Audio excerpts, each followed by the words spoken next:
नमस्कार मित्रांनो, सर्वसाधारणपणे जेव्हा आपण सहकारी संस्थांमध्ये सभासद म्हणून नोंदवलेले असतो किंवा सभासद म्हणून पार्टिसिपेट करत असतो किंवा एखाद्या सहकारी संस्थेच्या कमिटीमध्ये आपण डायरेक्टर म्हणून अपॉइंट झालेलो असतो किंवा अगदी साधं उदाहरण घ्यायचं जर झालं तर कोऑपरेटिव्ह हाऊसिंग सोसायटीजमध्ये देखील आपण कमिटीवरती मेंबर म्हणून office bearer as an secretary, chairman, treasurer म्हणून कार्यरत असतो. त्यावेळी आपल्याला 83ची इन्क्वायरी, 88ची इन्क्वायरी, 89A ची इन्क्वायरी या ज्या गोष्टी असतात या गोष्टींचा किंवा या चौकशांचा सामना बऱ्याच वेळा करावा लागतो. आणि मूलतः जे नवीन अपॉइंट झालेले मेंबर्स असतात किंवा नवीन कोऑपरेटिव्ह सोसायटीज असतात, या कोऑपरेटिव्ह सोसायटीजच्या ऑफिस बिअरर्सला, पदाधिकाऱ्यांना या इन्क्वायरीजमधला मूलभूत फरक लक्षात येत नाही. त्यामुळे त्यांचा बऱ्याच वेळा गोंधळ उडतो की नक्की कोणती चौकशी, तिचा पर्पज काय होता, त्याच्यातून पुढे काय होणार आहे. तर यामध्ये आज आपण थोडक्यात पाहणार आहोत की 83ची एन्क्वायरी म्हणजे काय.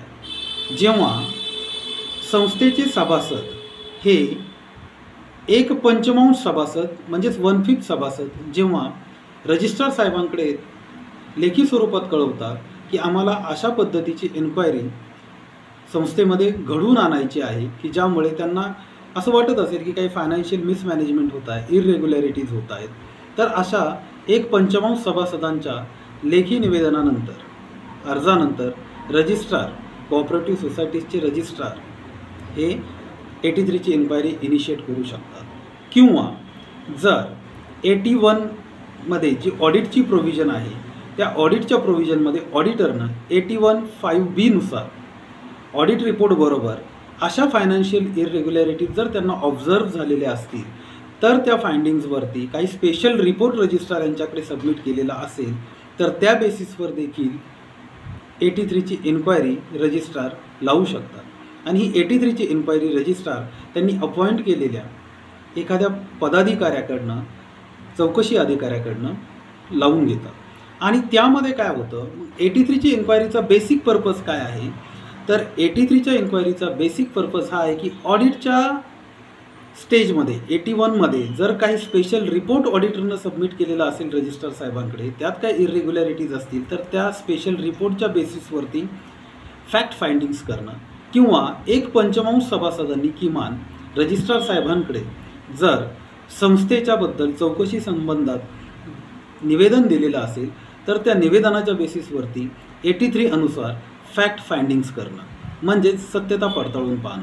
या सत्यता पडताळून पाहण्यासाठी जो अधिकारी अपॉइंट केलेला आहे, चौकशी अधिकारी, त्या चौकशी अधिकाऱ्याला रजिस्ट्रार साहेबांकडे एक रिपोर्ट तो सादर करतो आणि तो रिपोर्ट जो आहे त्या रिपोर्टच्या बेसिसवरती पुढे रजिस्ट्रार साहेब 88ची एन्क्वायरी लावू शकतात. 88ची एन्क्वायरी म्हणजे ज्या काही फायनान्शियल इररेग्युलॅरिटीज 83मधून त्या रिपोर्टमधून बाहेर आलेल्या आहेत त्या फायनान्शियल इररेग्युलॅरिटीजची जबाबदारी पर्टिक्युलर कमिटीवरती किंवा कमिटीच्या सदस्यांवरती किंवा माजी सदस्यांवरती फिक्स करण्यासाठी 88ची इन्क्वायरी लावली जाते. आणि 88च्या इन्क्वायरीच्या अधिकाऱ्यांनी अशा प्रकारे नोटीस देऊन, समन्स घेऊन एक क्वासी ज्युडिशियलच म्हणजे ज्याला आपण म्हणूयात की अर्धन्यायिक प्रकारची ही चौकशी असते.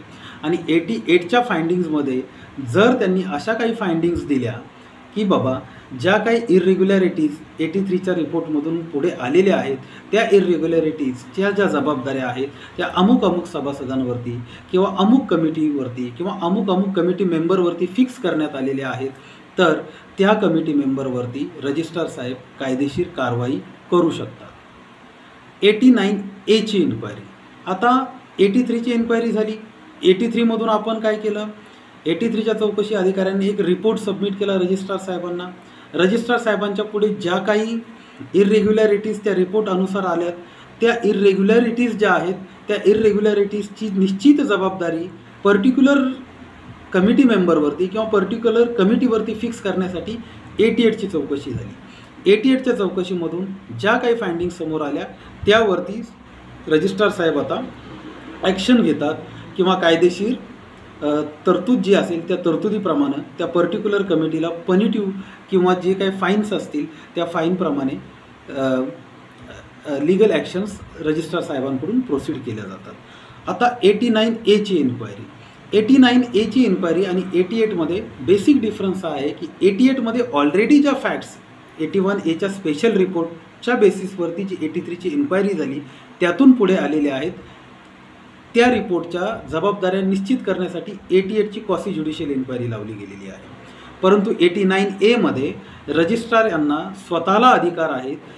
संस्थेचं कामकाज जे आहे ते त्यांच्या बायलॉजप्रमाणे, कायद्याप्रमाणे, महाराष्ट्र शासनानं घालून दिलेल्या गाईडलाईनप्रमाणे किंवा वेळोवेळी निश्चित केलेल्या ध्येय धोरणांप्रमाणे किंवा सर्क्युलर्सप्रमाणे चाललेलं आहे की नाही ते तपासण्याची, तसेच एखादी कोऑपरेटिव्ह हाऊसिंग सोसायटी त्यांचं जे कामकाज आहे ते प्रॉपर करत आहे की नाही, त्यांचे जे ऑडिट रिपोर्ट्स आहेत ते वेळच्या वेळी सबमिट केले जात आहेत की नाही, 81ची जे ऑडिट्स आहेत त्यामध्ये काही इरेग्युलॅरिटीज आहेत का, याचा रेग्युलर आढावा घेण्यासाठी रजिस्ट्रार साहेबांना सिओ मोटो हे अधिकार आहेत की ते स्वतः किंवा त्यांनी अपॉइंट केलेल्या एखाद्या अधिकाऱ्याकडून 89A अनुसार कधीही संस्थेमध्ये चौकशी लावू शकतात आणि त्या बेसिसवरती ते कायदेशीर कारवाई करू शकतात.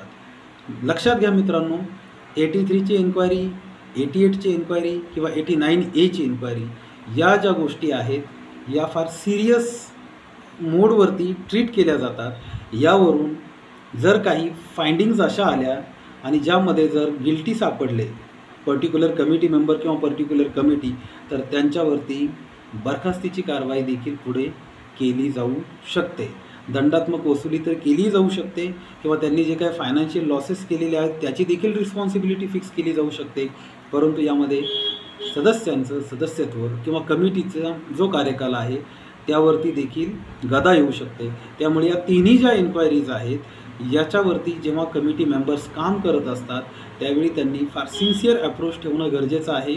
वेगवेगळे जे कंप्लायन्सेस त्या चौकशी अधिकाऱ्यांनी ज्या ज्यावेळी मागितलेले आहेत ते कंप्लायन्सेस समजून घेऊन लीगल ॲडवायझरची मदत घेऊन वेळच्या वेळी पूर्ण करणं गरजेचं आहे. आजच्या व्हिडिओमध्ये इतकंच. आणखीन काही गोष्टी लागल्यास नवीन व्हिडिओमध्ये आपण कव्हर करूयात. धन्यवाद.